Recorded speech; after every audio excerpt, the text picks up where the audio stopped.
piece broke off of my glasses here.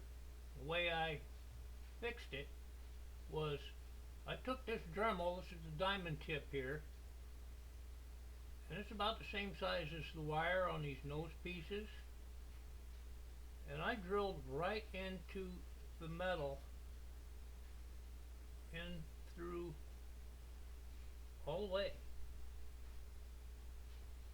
and then took super glue,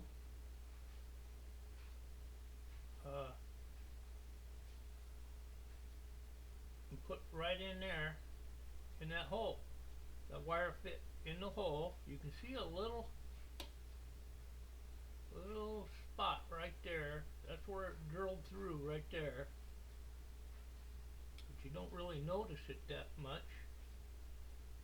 I mean, so rebent the wire so it was in the shape that I needed. Drilled that hole. You can see where it broke off right there.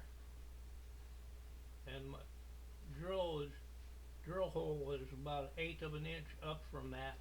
Had to bring it up just a little bit, and then I had to bend this wire a little bit to match the other side here. And